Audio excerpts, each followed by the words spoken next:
Your microphone ready? All right, microphone check. Check, One, check, two. check. All right. Yo, welcome back, everybody. We back. In some parts of Florida, you might say we bike.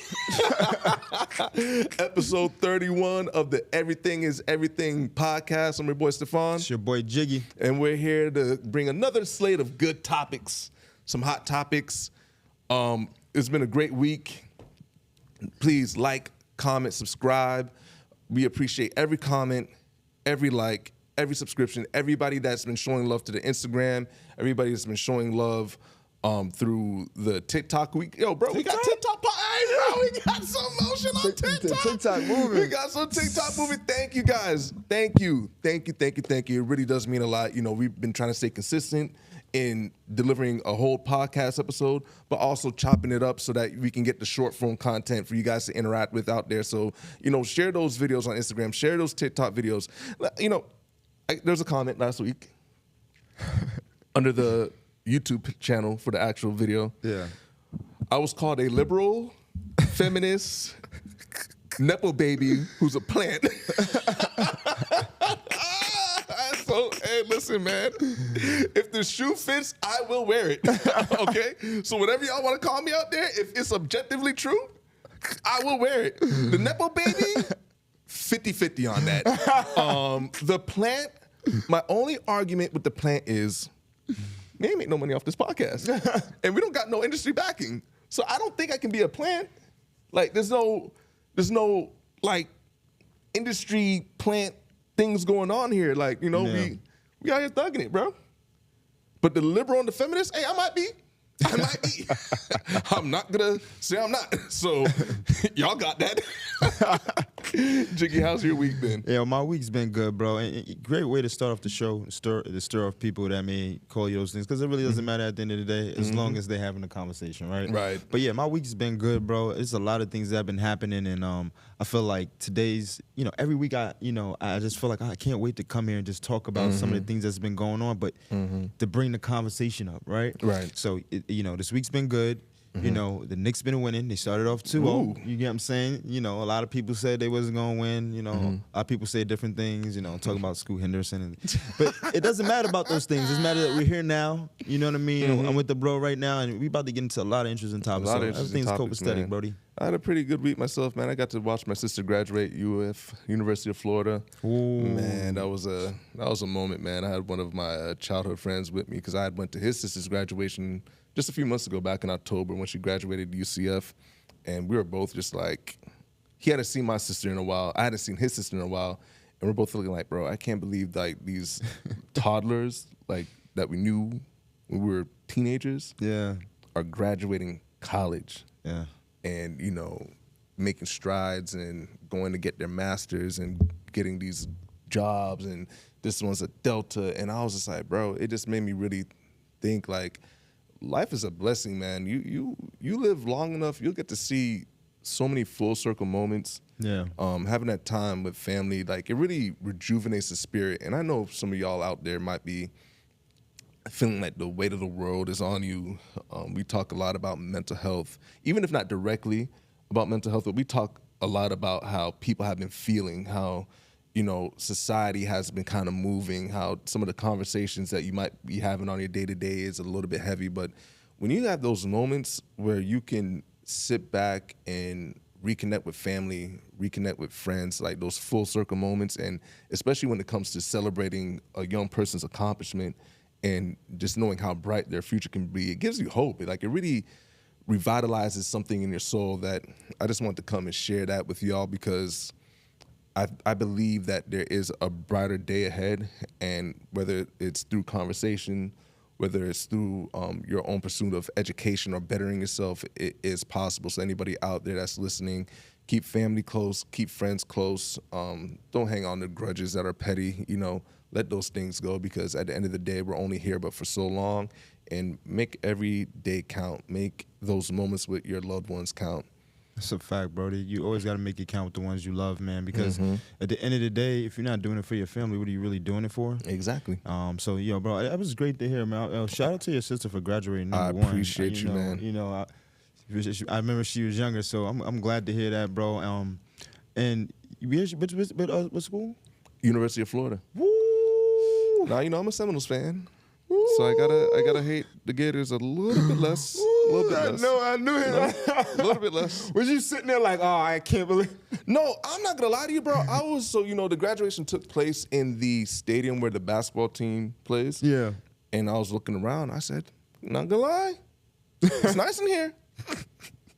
I looked up. I saw the banners. So, Yeah. wow, a lot of Final Four appearances, a lot of, 3 or more championships in the NCAA is a lot. Right. Because they don't come along very often. So you saw, was it 06, 07, and then they won in 2025. Yeah. So I'm like, I was like, man, so you kind of get the energy. You kind of get the feel. And I was like, man, I can only imagine what it feels like going to the football stadium with, everything. If you don't know, Tebow's damn near Jesus in Gainesville.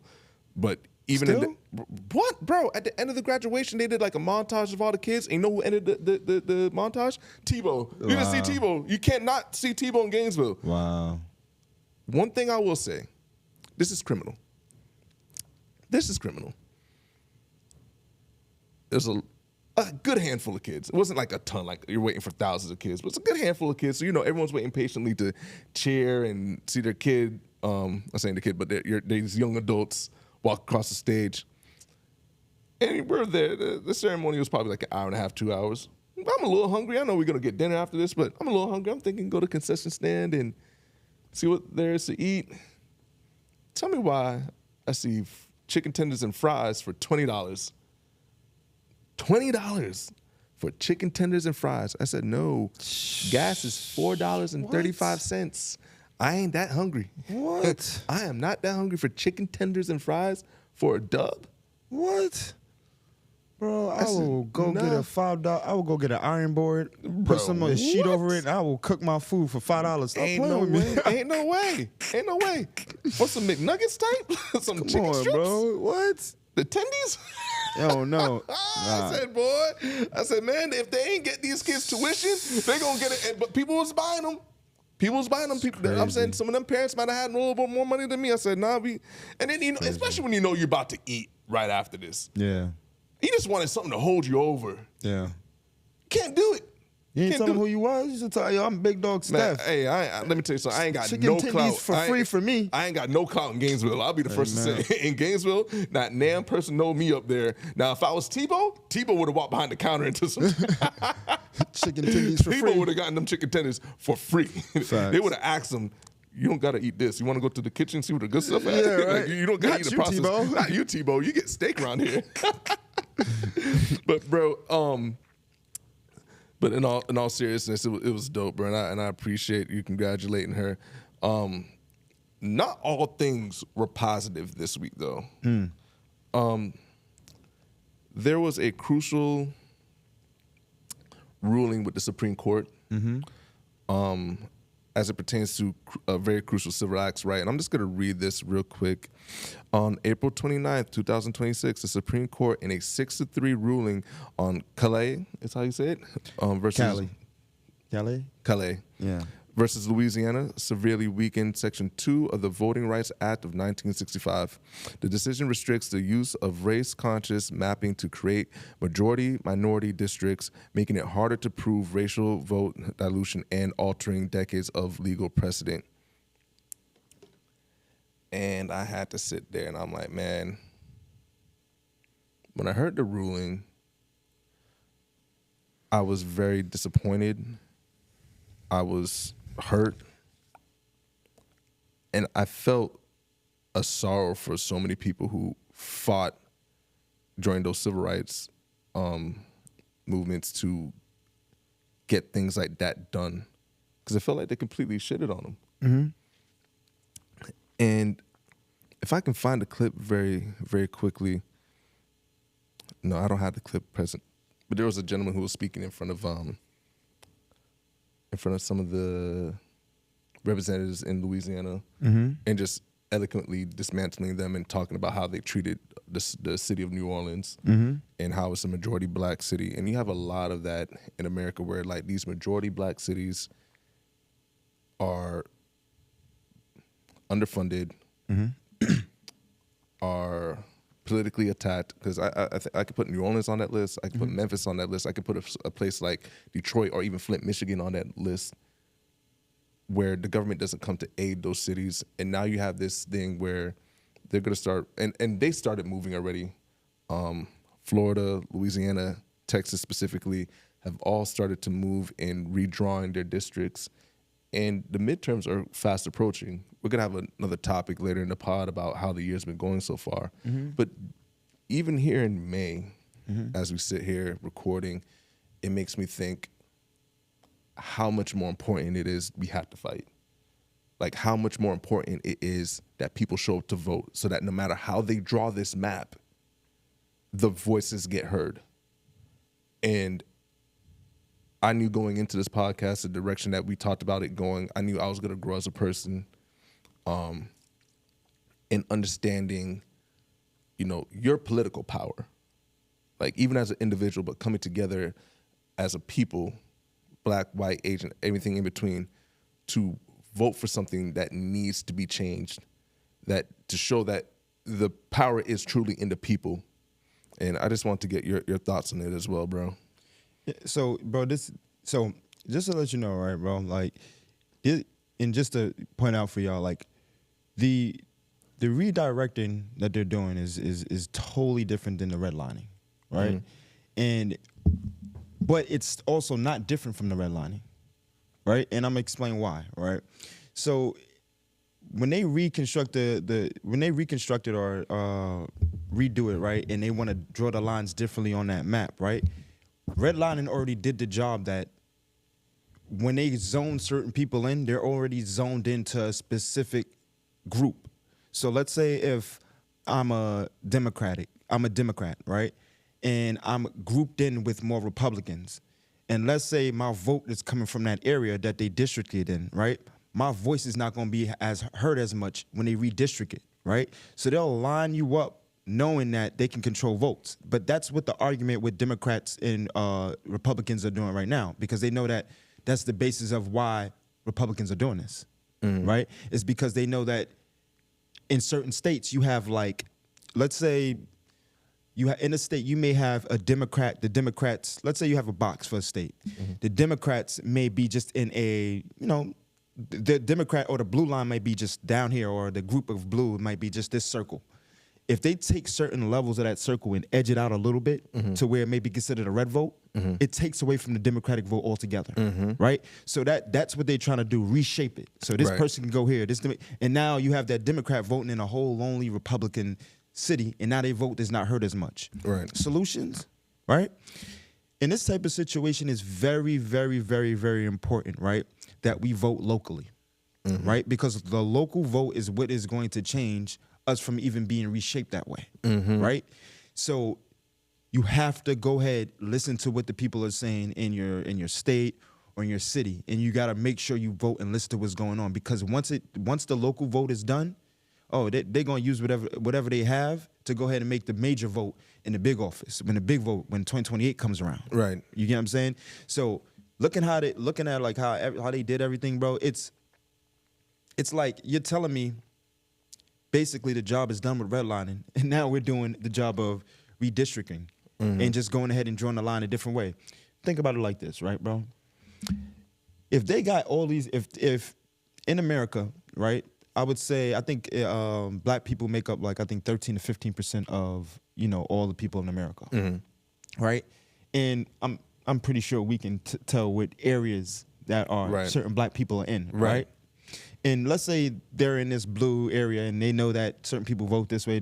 All they got to do is figure out how to get them, shape it around where they vote won't count. So you're not redlining, but you're just figuring out a more strategic way to take away a voice of somebody, to take away a vote of somebody. What you guys can do is really think about where you're voting at, right? Where you're voting at really matters, because where you're voting at is where your voice will be heard, right? So they're trying to find a way to dilute your vote, even if you go out there and vote, right? And then also, us as people, we need to target those type of people, and also target the type of people, target people who are not voting, right? People who are not voting too, they're also a good source in helping that read the line, because they don't have a vote in it. But if they did have a vote, it could help people that are actually voting to actually have a voice be heard. Right. So there's a lot of solutions we can do out here, people. There's a lot of things that we can look at, but it first starts off with your city, where you're at, and you vote and you understand what's going on, because they're trying to shape how your big vote is going to be, and it starts off little, and then you'll feel it at the end. So just make sure, but just make sure you understand what's going on. You get what I'm saying, y'all? No, we definitely have to understand what's going on. I like what you brought up about voting locally. You know, getting the people who are in charge changed, because if they're actively and frantically trying to manipulate the voting process, they gotta go. Yeah. You know, it's mind-boggling to me at times, because it's like there's just no length that they will go in this regime, in this time that we're in, to undo progress, you know, rewrite history, and most importantly, it's just suppress people. Like that's the one of the bigger things, is this, that feeling of, all right, what tools do I have to make a change? Yeah. We only have but so much, especially just for everyday people who are working class people who don't, you know, we're not lobbyists. Right. We're not these tech companies who, you know, can throw around their weight. All we really have is our voice and our vote, which is basically one and the same. Yeah. So like you said, I'm even curious to see, right? Yeah. Like you said, you know, you might be a blue voter and living in a dominant red area. I'm seeing rumblings online from some people who might flip. Like, some of those reds might turn blue. Some of those people who voted for the Republican Party might be looking at the year and going like, yeah, this is not what I thought I was going to get. For whatever reason you originally voted that for, whether you thought your gas is going to be cheaper, it ain't cheaper now. You thought you was going to get a check from the government from waste and fraud, it ain't come. You thought maybe certain liberal agendas were going to be undone, they haven't. You thought maybe the border was going to be more protected. Oh, they're sticking them on you. They're sticking ICE on U.S. citizens too. You're not more safe today than you were yesterday. Whatever the reason is, you're looking at it now going like, yeah, I didn't, in 2 years, I ain't getting nothing that I was, you know, I thought I was going to get. I'm so curious to see if those individuals actually flip their vote. And even in the redesigning of the districts, if it'll be ironic that they miscalculated how much of the people that originally voted for them flip. That's my little X factor in it. Bro, you know, it's, even if they don't want to flip it, right? Mm-hmm. The redistricting is taking out them being able to have that. You know what? I want to go back. As long as you're grouped in with certain people, it kind of, your voice is kind of limited at that point, which they're trying to do. Right. They know people are going to flip, right? Mm-hmm. At the end of the day, they know people are going to flip, right? Mm-hmm. But how much could you flip on me if everybody in your area is voting this way and you go ahead and vote opposite? You get what I'm saying? Yeah. It's still I'm still gonna win that state. Right. I'm still gonna win that city. Right. And that's the point. That's how they're thinking. Right. Our individual votes add up into the specific state or area that we're in, and they take it from there. Right. So I'm like, I keep saying, it's very important. But Steph, you bring up a great point, bro. You get what I'm saying? You bring up a great point. But if they flip, bro, right? What are they really flipping for at the end of the day? You get what I'm saying? I know they saying, oh, I didn't get what I want, or whatever. Are they going to the blue to get what they want? Is that really why they flipping? You know, like what are you flipping for? You know, that's a good question. That's a very good question. I think either they flip or they potentially become like non-voters because they didn't get what they want from this side and they made this despise the other side. So they stay in the middle, which we can't have. Essentially, staying in the middle, and I learned this throughout my life, staying in the middle is still complacent to whatever the wrong side of history is, right? So it can be a few things, you know, no one specific reason, but all the things I listed, and then maybe they actually have an angst. We've seen a few people who are, I know. I think his name is Nick Fuentes or some kid. Yeah. Who Trump used in his political campaign start to speak out against him. Andrew Schultz, who Trump used in his campaign, start to speak out against him. There's been a few people who start to, speak out against him, especially with the Epstein file stuff, which I don't want that to get quiet. That needs to still be loud. Like, we still need to get those documents undoctored and transparent so we can peel back the curtain and see what the heck is hiding behind there, like the Wizard of Oz, and figure out what it is that we're actually dealing with. And I think if more people were just aware of that, they would think differently, because this political climate has shown me a few things. Like, one, how much people just blindly ignore racism. Two, how much people can be manipulated through their religious views. Three, how many of y'all just don't know nothing? Like, some of the ignorance has been blinding. Like, that's the kind way to put it. Yeah. So I'm just looking to see, out of those three people, did you take into factor of hey, someone might be misappropriating my religious beliefs? Did you take into a consideration, hey, I got educated on something?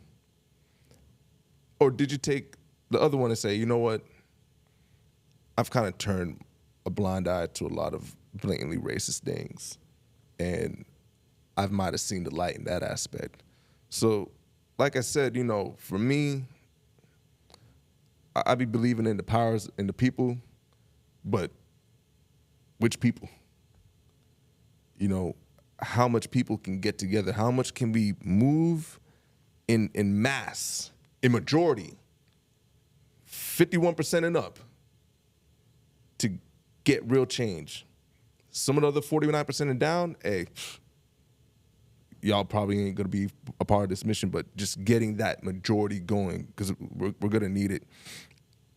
I think that's gonna probably lead us into our next topic. Yeah, that's a pretty good question about how the year's been going.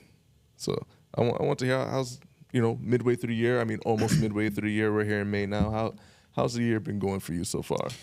Bro, honestly, this year has been it's been like steaming up for something great to happen. That's what I've been feeling like.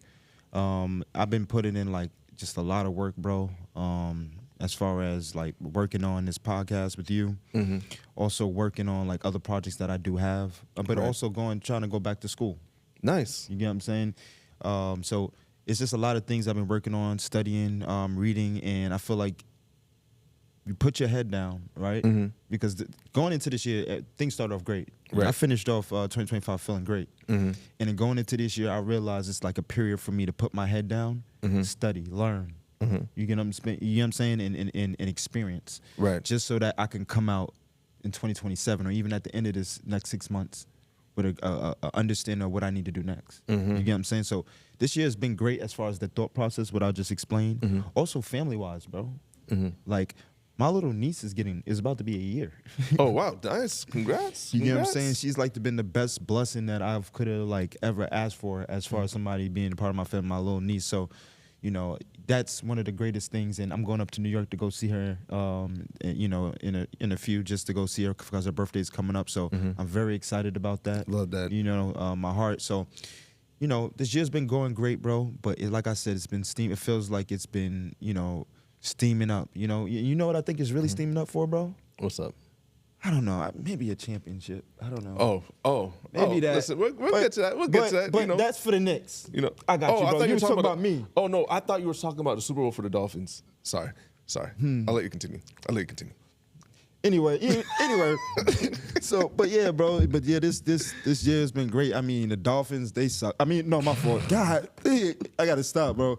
Listen, good thing is, bro. Nah, honestly, bro, but yeah, this year's been, not to play around or anything, but it's been good, bro. Honestly, bro, I want to say, Yeah, I'm proud of you, bro. I appreciate it, bro. Seriously, bro, because people don't realize, like, you know, we like I said, when we first started this, bro, like yo, Steph, we got to do something. We got to do something. We got to, and you know, it's like, all right, cool, and you just haven't stopped. Right. You just haven't stopped. You Right. just showed consistency, persistence, and then keep getting better.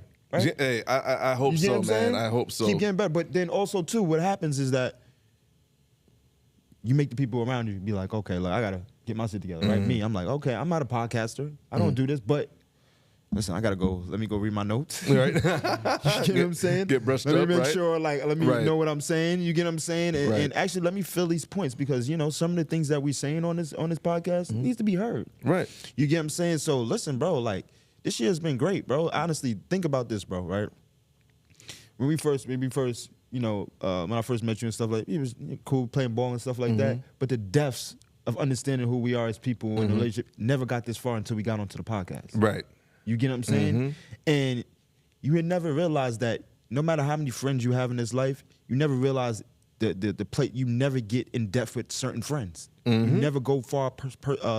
You never go to a certain part with certain friends. Right. You get what I'm saying? You may be scared to test the waters. You may feel like you never go back, but you know it's been very revealing. It's been very like a great year, and then I'm just happy, man. Bro, I love it, man. Thank you, bro. And I think the year is going to end up strong. I mean, this year on a personal note, it's been a blessing, but it's also been very challenging. You know, you guys, the audience, you can tell we're not in our old setup. Yeah. You know, that didn't come with, like, it was a quick transition. Yeah. But it wasn't always, like, an easy one. And, you know, it came with some financial sacrifice. It came with being able to rely on other people in my life who I always knew I could rely on them, but I didn't think I would need them to be showing up in this way, you know? Yeah. And I'm so appreciative of them. And, you know, you really have to thank God that you have people in your life that just want to see you succeed and want to, you know, just lend a helping hand. It don't cost them nothing. Yeah. And I can't express how grateful I am for that. Like you said, being consistent, we continue to grow and learn more about ourselves. Like, to be a podcaster is to have thoughts, to be able to articulate those thoughts, to hopefully generate some type of emotion from the audience where you can connect with them. And for us, we started this podcast because we want to do something positive. You know, we want to speak to those depths. Even like, you know, going into this, when I was just having the idea and I was telling people about the idea, you know I said it before, everyone thinking, oh, you're just going to do a sports podcast? I was like, nah, honestly, I love sports. Sports is cool, but we have a deeper depth. There was something more we want to speak to. There was something more passionate behind it than just sports. Yeah. Like, sports is like our fun. Like, that's our icing on the pod. Like, you know, and y'all, some of y'all out there really showed that too. When we first started, we would have sports segments at the beginning of the podcast, and when I would go to the YouTube numbers, it'd be like, dang, they ain't watching past 3 minutes. They don't want to hear no sports. Yeah. I said, we'll put that on the back end if you stick around that long enough. Yep. But the meat and potatoes of this podcast has been, you know, about challenging social norms, redefining how we view each other and learning how to love each other, helping people come together with solutions. Yeah. And I love it, man. But even broader than that, broader than just myself. Yeah. I look about what's happening in the world. Wars broken out. We just talked about the Supreme Court, you know, undoing a Civil Rights Act. We are talking about, you know, people's families being torn apart by ICE agents. We talked about the deaths that's been happening from ICE agents. We talked about the gas prices coming up. And to put it into more perspective, I have a clip here from Steve Leisman from CNBC, and I'm just going to play a quick, maybe 1 minute clip. Y'all bear with us.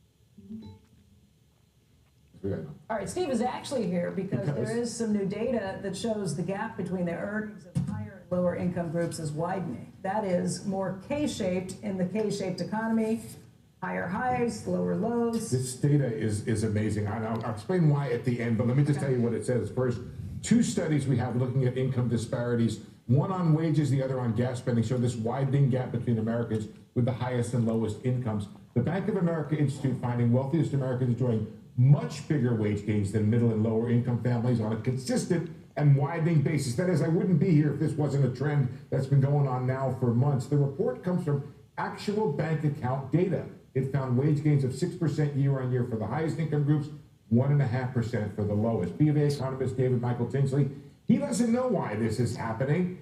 He could be related to bigger bonuses that are out there. Automation, he said, could be undercutting the bargaining power of workers at the bottom end of the wage spectrum. Now, I didn't really believe this data, so I asked ADP to run their numbers. They also found a more steady but still rising wage gap between the highest and lowest paid workers. Highest paid workers on average are making 6.4 times what the lowest paid workers are bringing in, up from 5.9 in 2023. On the spending side, as you might imagine, the surge in gas prices hitting the poorest Americans the hardest.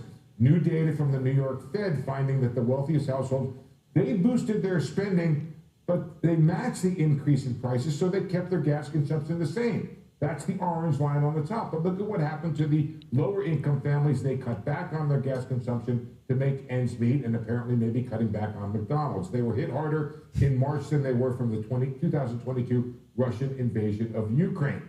Okay, overall, we know this from data last week. Real incomes adjusted for inflation, they've turned negative the past 2 months, and in 4 of the last 6 months, inflation has taken a bigger bite from paychecks right now. Retail companies reporting wildly disparate takes on the consumers. We have Disney, Starbucks, Hershey's, and G. I'll pause it right there. I think you guys get the point. Rich get richer, the poor get poorer. Rich get richer, the poor get poorer. We just saw Spirit Airlines go out of business, and my heart to everybody. Especially being Jamaican down in South Florida. If you know anything about Spirit and its connection to the South Florida area, it's a lot of people who work for Spirit down here. Mm-hmm. You know, best ways to get to Jamaica, Spirit or JetBlue. A lot of Jamaicans I knew worked there and, you know, are trying to find new jobs in this tough economy that's slow fire, slow hire. I mean, I actually had to go to the airport this past week and to see like where the Terminal 4 is for FLL. There just be nothing there. It's crazy. They took the sign out too? Hell yeah. Damn. It's gone, bro. They moved quick, bro.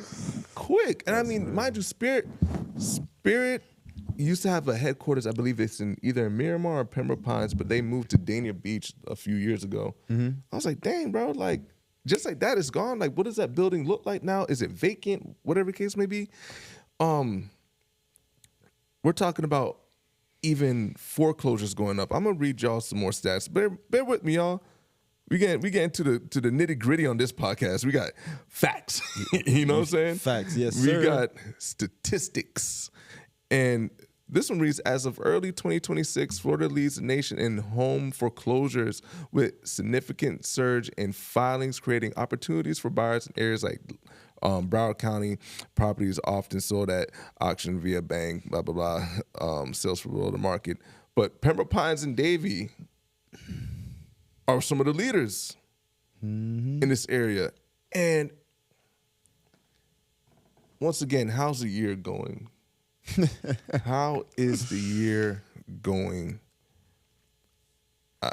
I'll have to say, on a broader note, it doesn't feel like it's going well. For when you think about the direction of things, like in the country that we live in, when you think about the average homeowner being 40 years old now, when you think about how we spoke about Gen Z being a little bit more nihilistic, to say the least, and being a little bit more depressed, it's because like they're looking at the world and saying like, what is there to look forward to?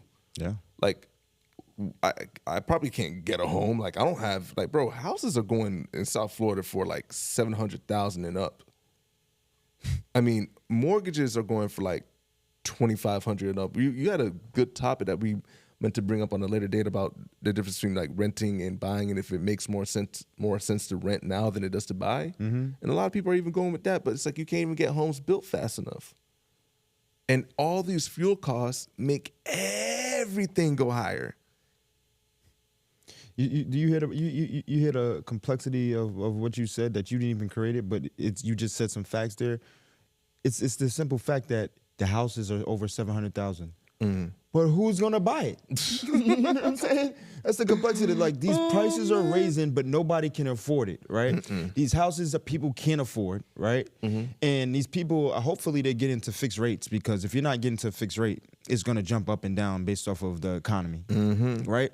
And even when I got my place, bro, like, I just feel like if I don't do it now, there's never gonna be a good time. You get what I'm saying? And it's not like, how can I say it? Like, and if you rent, right, they're gonna charge you whatever they want to charge you, and they're gonna make up some bum fees, right?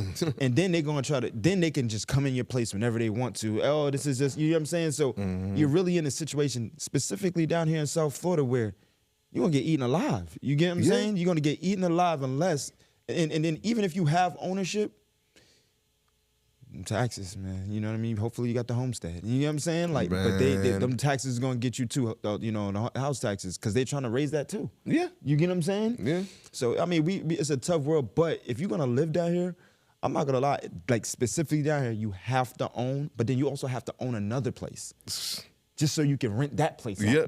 You get what I'm saying? And bro, that's the thing. It's like you got to double up on everything, bro. I know nurses who need side hustles. Like, what? What? For real, you know, like, it's real talk. It's But like, COVID, but them nurses was banking during the COVID, right? Yeah, but that's But this is the the thing, bro. economy do. Bro, I know teachers don't even need side hustles. Teachers be needing 2 jobs, bro. I hate that so much with this world. You get what I'm saying? I hate that so much. They make Like, the it don't make teachers. sense. No, they milk the educators. How do you milk the educators? Milk the educators. No, what, you know, even in crazy. like in what Steve Lee Smith's describing, the rich are getting richer, and the poor are getting poorer. Right, and it's the tale of 2 economies. Yep. And you Yeah. look at what we just talked about, the redrawing of this district. Who do you guys think want to stay rich off of you guys' sweat and backs? Speaking of the year, you're talking about factories being burnt down. You're talking about employees just raging at these you know. I think one of them. What was the one that makes I think it's Cottonelle, like the factory that makes Cottonelle. yeah. I think there was an Amazon situation. They're not getting paid a fair living wage, and the pressure is increasing seemingly day by day for regular everyday working people. And then you bring into the fact that people still have kids. Daycares are crazy expensive, and there's little to no relief. Even the cable bills. That's why you got to switch that YouTube TV. Does not ad. But, bro, you know, so that, like you said, how's the year going? Maybe we in the war then. Maybe we in the war. This is the only time you see this type of inflation is when you're actually in the war. Yeah. And they have to tax us more in order to pay for things that we probably don't know about. Yeah, of So course. when things happen like that, bro, we start feeling it a little bit more. I remember tax prices going up when they were talking about, getting Saddam Hussein? No, Osama bin Laden after 9/11, and things started going up at that time. You get what I'm saying? Because the get back was real. So yeah, hopefully we're not, oof, bro. Man. I mean, I'm hoping that there's a change on the horizon. Yeah. Like I said, those midterms. Listen, y'all may not think we're CNN or MSNBC or anything like that, and we're not. I'm not Mark Lamont Hill. You know what I'm saying? What's the other one? Was it Van Lathan? Is one of them? Jiggy ain't Van Lathan? Nah, nope. But we are 2 brothers just trying to spread awareness. Facts. And, tell a friend to tell a friend to tell a friend to get up and vote. Yes, sir. Diddy in jail, I don't know if we could say vote or die, but no, for real, if there was a time to bring back vote or die, it might be now. You know what I'm saying? Like, it's a lot more crucial now than it was back then. So let me ask you a question, Steph. With that being said, right, we come up here, we pointed out these facts. We let these people know about what's going on out here, right? At this point, right, you know, not creating a plan or nothing, right? But, I mean, I only see it as, like, if we're going to vote, we need to do it strategically.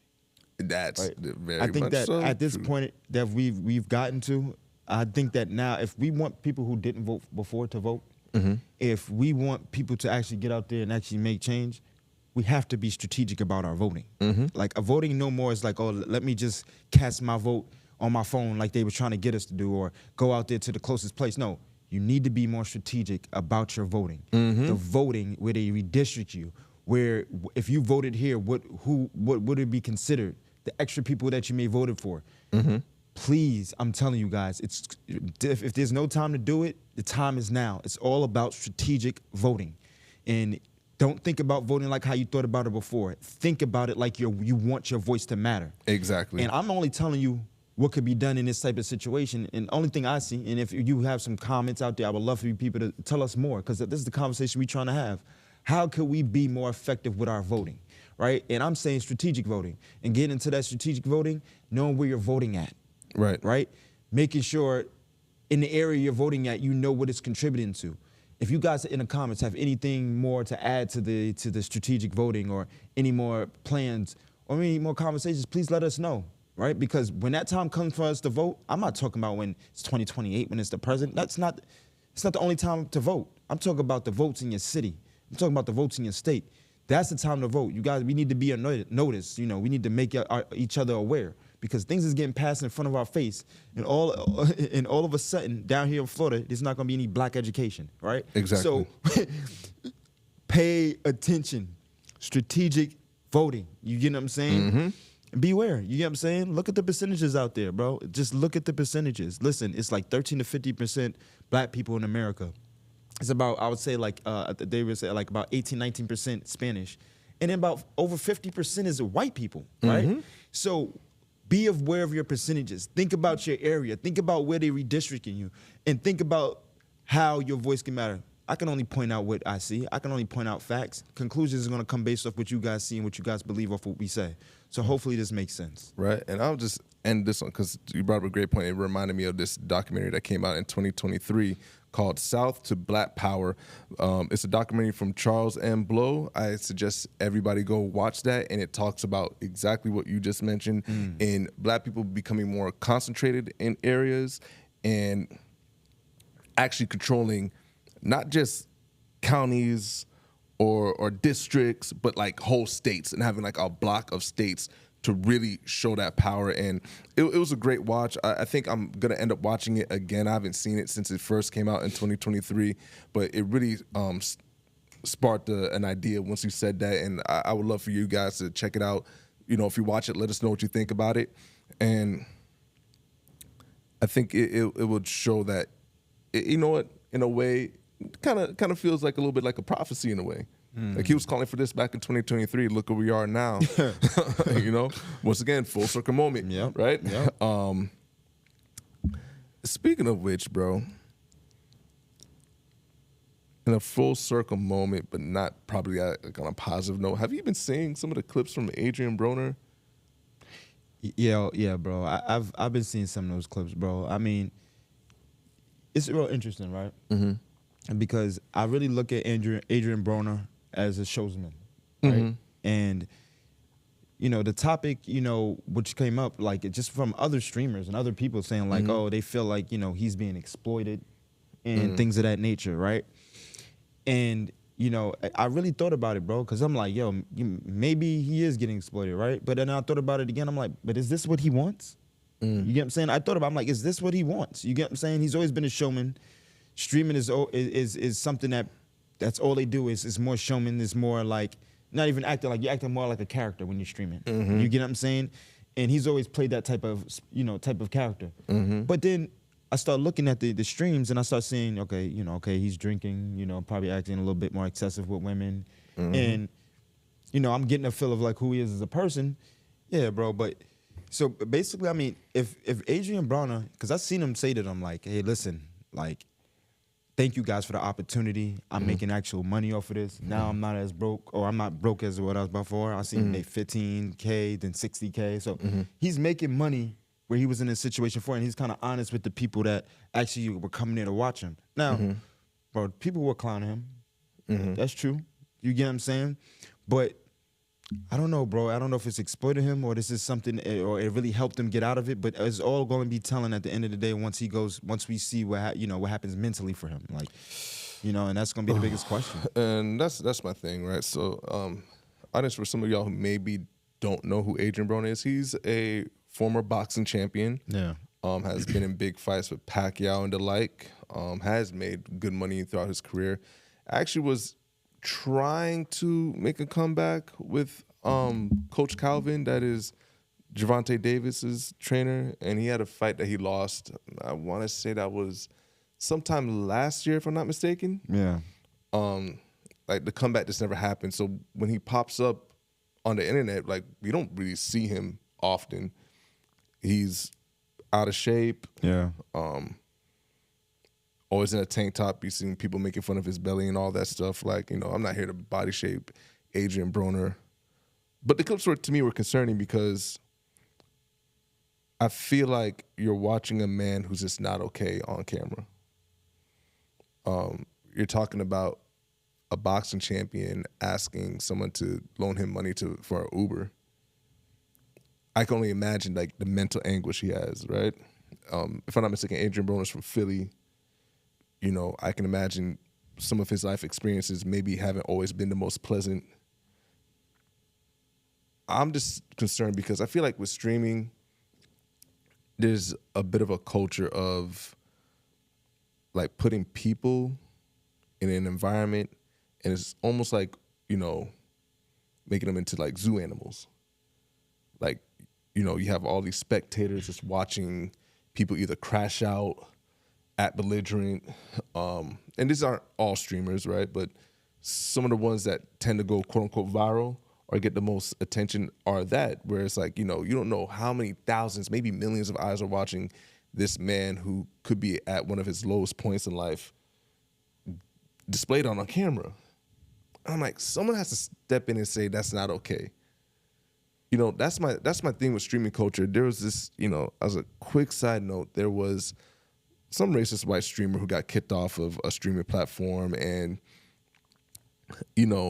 I looked at the situation. I'm like, what a loser. Yeah.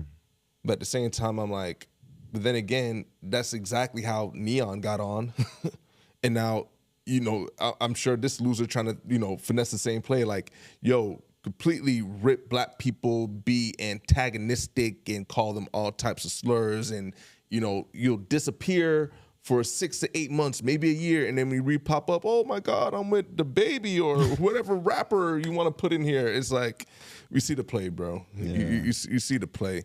As it pertains to Adrian Broner in this situation, I would love for somebody close to him just to say, all right, come off the camera. I don't know what his financial situation is. We can assume it's not good if he's asking for money for an Uber. But I just feel like somebody in this situation has to speak up and say, cut the cameras off. Like, we live in a society where it's too much cameras. Not our cameras, though. Keep our cameras on. You know what I'm saying? We need y'all. Y'all need us, right? But in these situations, someone cut the camera off. Yeah. It's the same thing. Sometimes you see these stories in life and you're like, yo, all these people were filming an incident happening instead of someone calling 911. He tried to give him some water though, bro. I seen him multiple times. Yeah.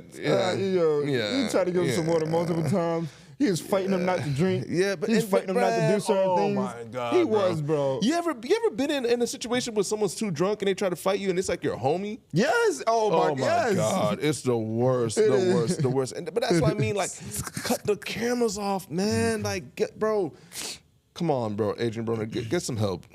We need you to get some help. We want to see you better. We want to, I don't know if his boxing career is going to continue. I think that might be past, but I believe if you get yourself together, there's a lot of ways, and he can still stream, but just stream in a healthy mental space, right? Yeah. Who's not in a healthy mental space probably is Now, I can't say he's not in a healthy mental space, but the way Austin Rivers spoke to him, his mental might be a little bit messed up.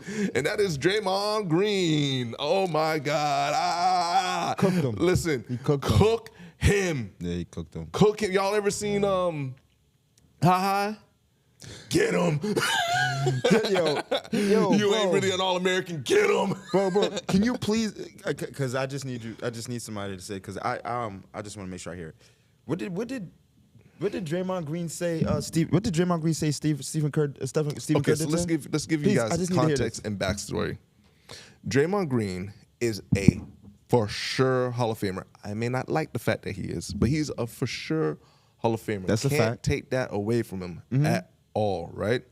Now, Draymond Green is part of the Warriors dynasty. If you guys who are not maybe into sports don't know, that is Steve Kerr, Steph Curry, Klay Thompson, Andre Iguodala, Maurice Spates, Barbosa, Sean Livingston, Andrew Bogut.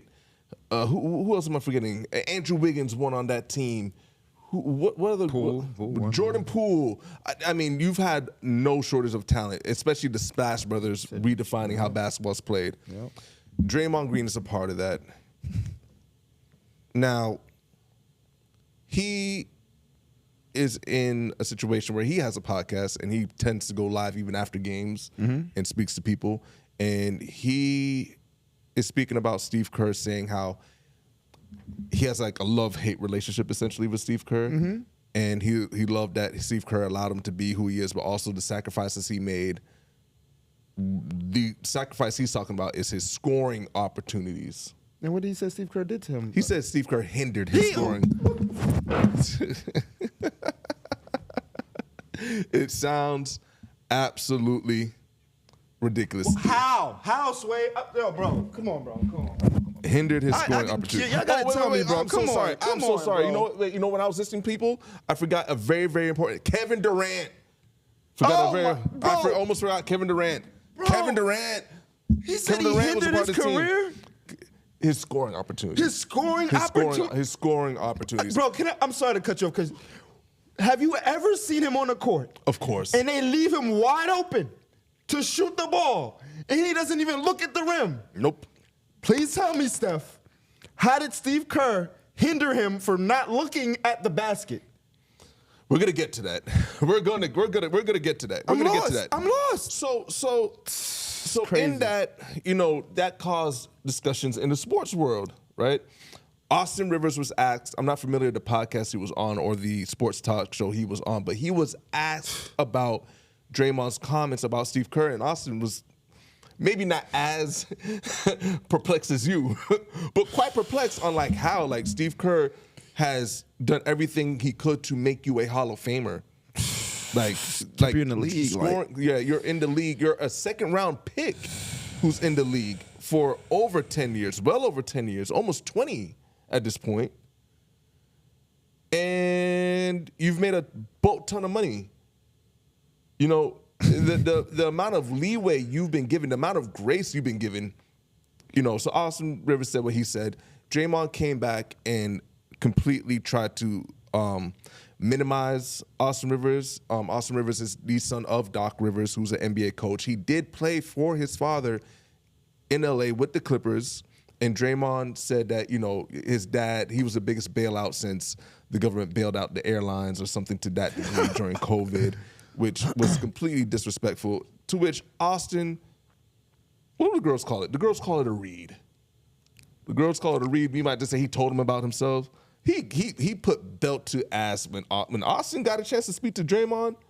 So eloquently put everything into perspective. So eloquently. You guys go to Austin Rivers' Instagram account and watch the video. It's a 3-minute video. I don't want to play 3 minutes of just straight soundbite here because you guys can't see us talk, right? But even on the Instagram page, I reposted it. So go look at the repost on our Instagram page and hear what Austin Rivers had to say. Even if you got to pause this video and come right back.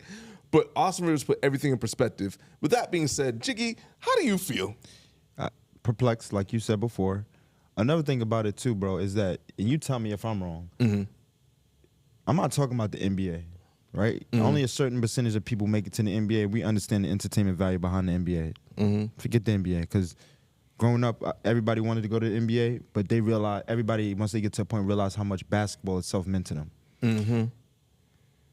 Austin Rivers means more to basketball than Draymond Green does. Okay?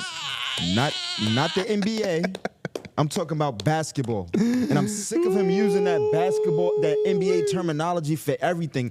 I'm in the NBA and I did that. Nobody cares, bro. There's ball players, there's hoopers out here. We care about hooping. We care about basketball, right? And we don't want to hear you keep latching on to somebody else and claiming how you did all this because you was around Steph Curry, bro. And they talk about somebody hindered your scoring. Nobody told you not to shoot. You can't shoot, so you didn't shoot. Like, it's up to you at the end of the day. But back to what I was saying, bro, to get to the main point of what I was saying, as just somebody grew up playing basketball, high school, college, when I came out, I seen the Warriors play or whatever the case is. I seen Stephen Curry and Klay Thompson making buckets, and then we seen you screaming. Yes, we seen you screaming and setting picks and you know what I'm saying? And you may make a bucket or you may miss a dunk. You get what I'm saying?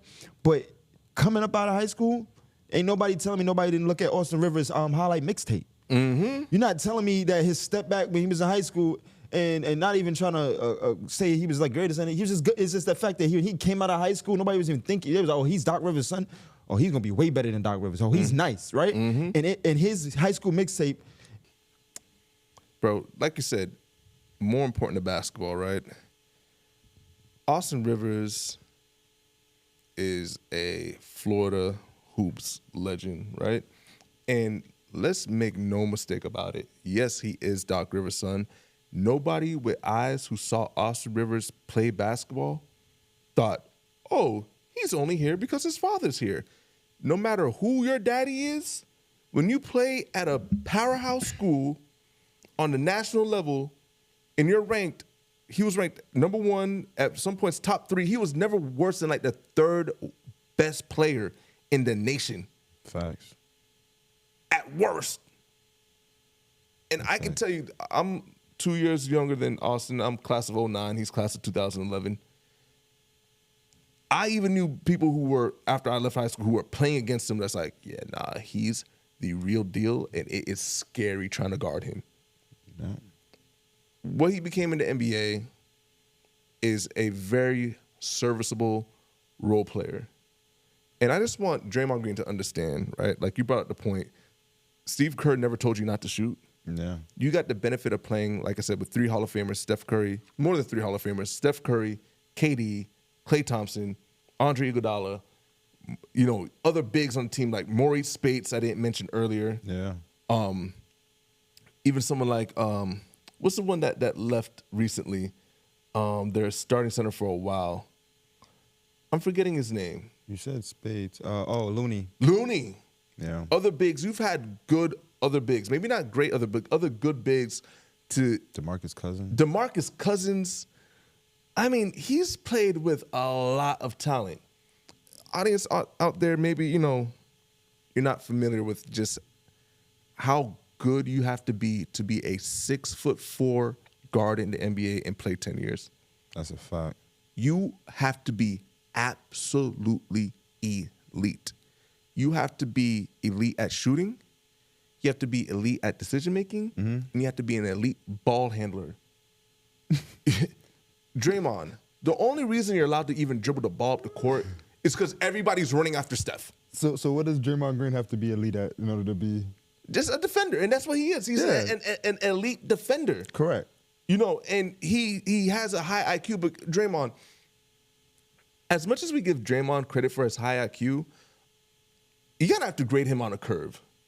I guarantee you, the decisions Austin Rivers had to make while on the court playing were harder decisions than Draymond had to make. That's a fact. Because when you get to play with Steph Curry and Klay Thompson, and everybody's fanning out, chasing Steph through a million and one screens, and you're dribbling the ball up, no one full court pressures Draymond Green. No, he's lucky. He doesn't get pressured because of Steph. That's so true. You know what I'm saying? Yeah. Otherwise, if Steph's not on the floor, it's Rip City.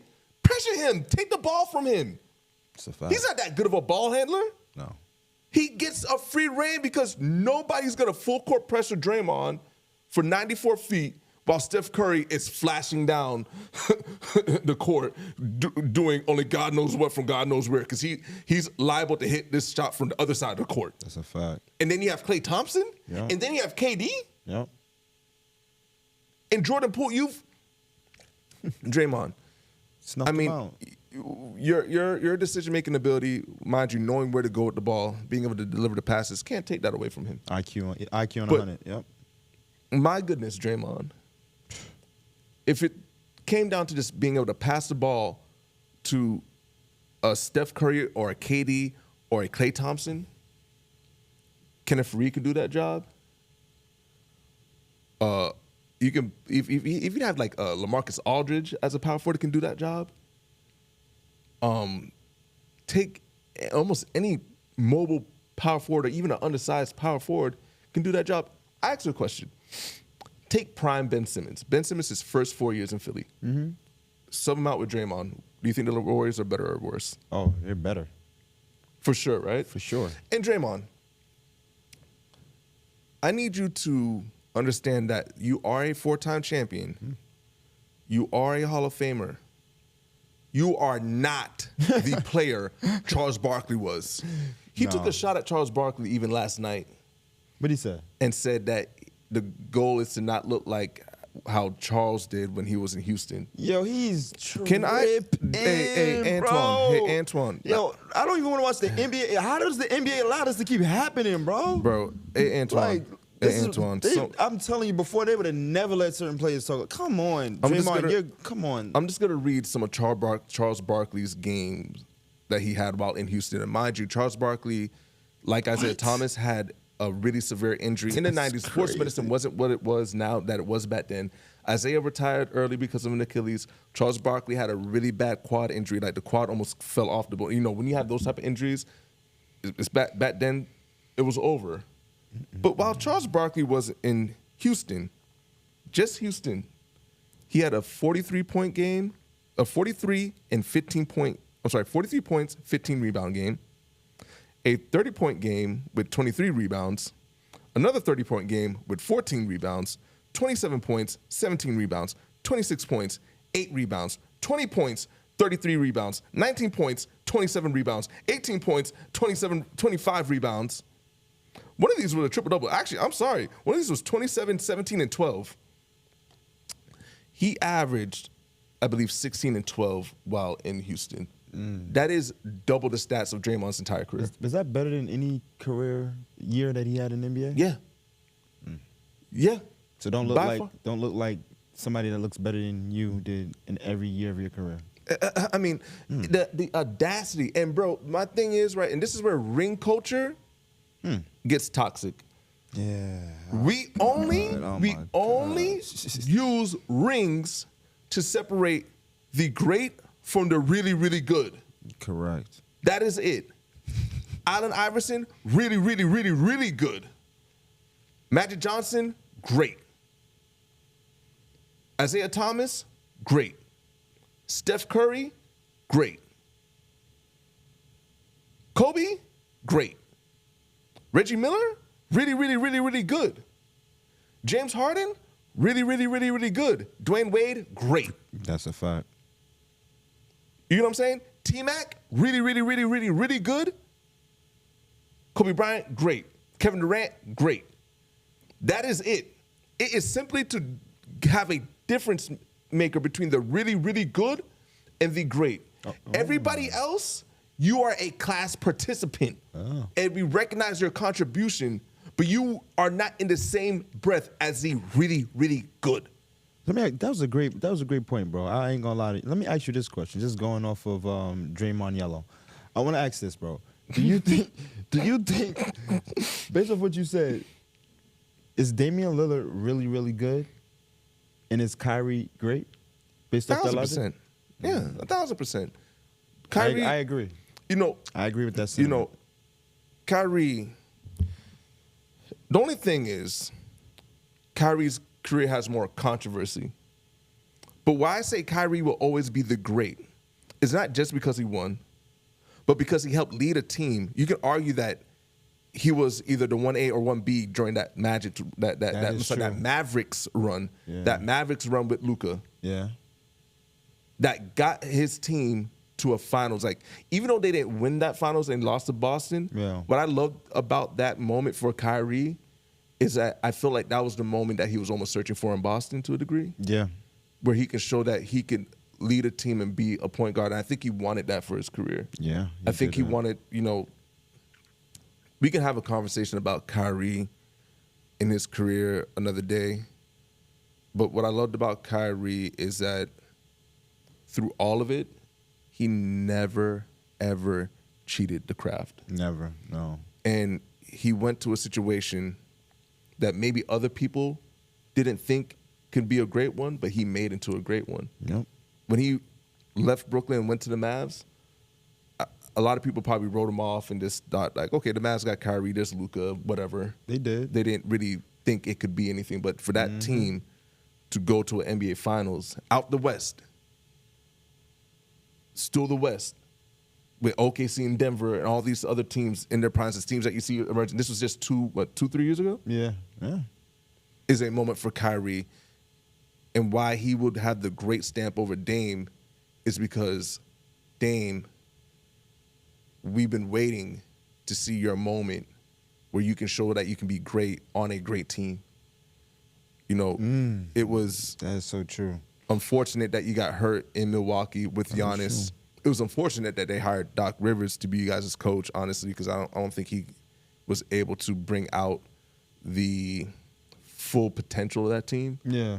And I believed if you guys had a different coach, you might have had certain things work out a little bit different. But when you've constantly chosen money in your career, which is fine, you've made a lot of money. Yeah. He's made more money than Kyrie in his career. Yeah, of course, yeah.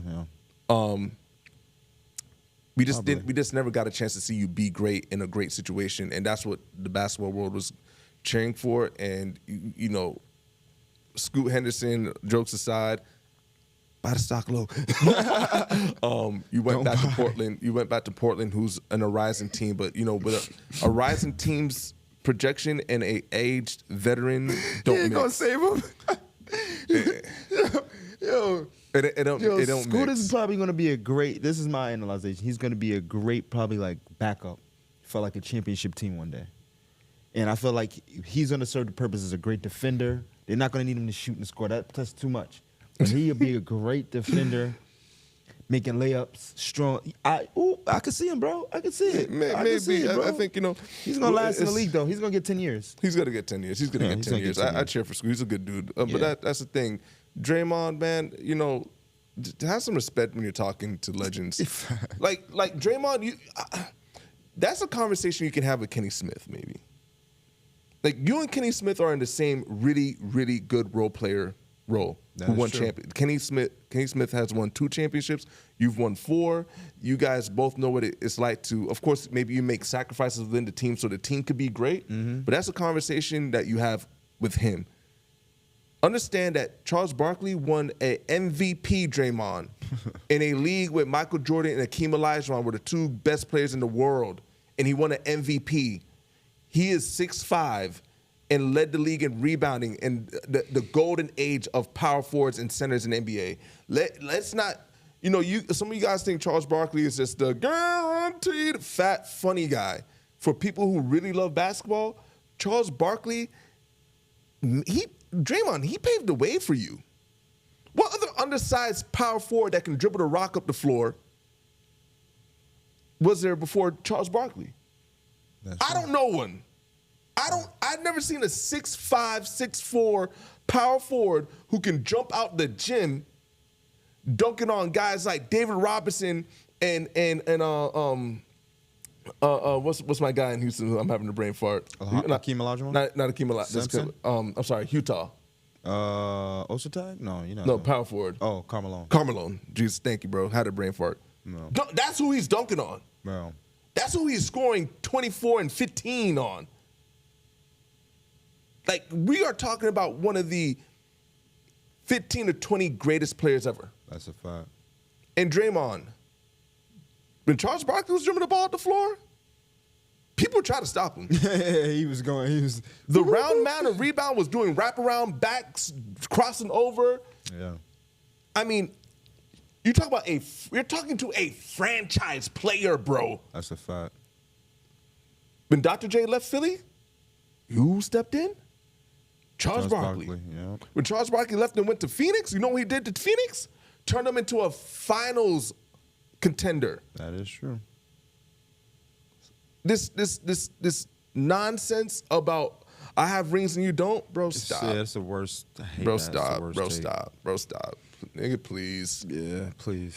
Like, you know. So it's corny at this point. It's Like, lame. to hear an NBA player do that is so corny, bro. It's the corniest thing you could do as an NBA player. Try to differentiate yourself based off rank. Oh, I'm better than this player. I'm telling you, as a fan that looks at the NBA, we don't care, bro. We still look at you as as complaining and screaming. We don't look at you as we look at Steph. So as much as you want to be in the same light as Steph and Clay, based in them contributing to it, we don't look at you that way, bro. You get what I'm saying? But you know, we do appreciate you for being on the defensive end, and we appreciate you being an NBA player. But please, just stop it, because you're cornying out what it means to be a champion at this point. Exactly. Like, why won't you just go be quiet like Robert Horry? Like, exactly. Like, please, bro, don't corny the whole thing out, because it's getting whack at a point. You feel me? Lame. And you know, I'll just say this in closing. We can wrap up, man. Is that, you know, I remember when you heard like Isaiah Thomas and like Magic and Jordan and Bird and all those guys talk about the rings. Yeah. It was about solidifying how great they can be. Yeah. They wanted their greatness to lead to that ultimate victory. Yeah. You talk about Michael Jordan being the ultimate competitor. He didn't even care about his stats. It was all about his ring. And if he had something to prove to a player, he didn't demean them by saying, I have rings. He showed up and he showed out. He shut you down. Kobe Bryant, the same thing. You would hear people say, Kobe stepped into the arena. He stepped into those 4 lines and said, I want you to rethink ever playing basketball against me. That's how dominant I want you to be. I want you to feel like you made a bad career choice at the end of the day. You know what I'm saying? Yo, bro, you know what I was thinking while you were saying that? What? I was like, you know what? I really found out who Draymond Green's similar to. Ooh. But he's not really better than AC Green. You know, if you want to have that argument, bro, have it with AC Green. And for y'all who don't know out there, he played with the Lakers. He played with Magic Johnson. He has about 5 rings. He has more than 4. And you may not know about him, but he didn't shout as much. But he played defense. He was always he was always somebody they can depend on, and was always there. You want to have that corny ass conversation? Excuse me. You want to have that corny conversation? Go have it with AC Green. Yeah, listen, man. Leave basketball to basketball. To basketball players that want to talk about ball and how it goes. And if you want to talk about what you talk about, you and AC Green, and I don't know who's on the San Antonio Spurs just chilling. Exactly. You know what I mean? Exactly. And to your point about even Austin, bro, I mean, that is how good the NBA is. That a player like Austin Rivers, who was ranked number 1, when he gets to the league, is still a role player. That is how good, but also how elite you have to be to even have a shot to make it there. Yeah. You know, it's not Austin's fault that when he got there, it's also Kyrie and Dame Lillard and Russell Westbrook and Steph Curry. And wait, you're 2? Oh, so then you're going against Kobe at the time. Kobe when at he the came time. in. But in 2012, I believe. 12, yeah. Kobe. No, Kobe, and you still have a J.R. Smith. Like, you still got to walk in and be like, wait, you still got to go up against, even later in his career, like even when he was in Denver, Jamal Murray, and you know what I'm saying? All these players, like, you got dogs, and then like otherworldly athletes. Yeah. But make no mistake, Austin Rivers is an elite basketball player. Yeah. Not a Hall of Fame NBA player, but for sure a Florida. Hey, listen, man, I can't put T-Mac and Vince in the same conversation simply because they played their basketball outside the state. Yeah. But y'all Floridians out there, 3 names you should know in Florida: Kenny Boynton, Brandon Knight, Austin Rivers, Amari Stoudemire. I said 3, but I got to throw in Stoudemire there too. And there's a few others, but those 4 specifically, especially as guards, Kenny Boynton, Brandon Knight, Austin Rivers. Yeah. Listen, If you know, you know, and if you don't know, do your research. But y'all, thank y'all for tuning in with us. I mean, this was a fun episode. This is a very passionate episode. Yeah. And man, this is a pleasure, like always, bro. We come in here every week trying to, you know, give you guys something to talk about, something to think about. If you like the material, if you like what we do, please hit a like, subscribe, follow us on TikTok and Instagram. Both those links are on our YouTube page.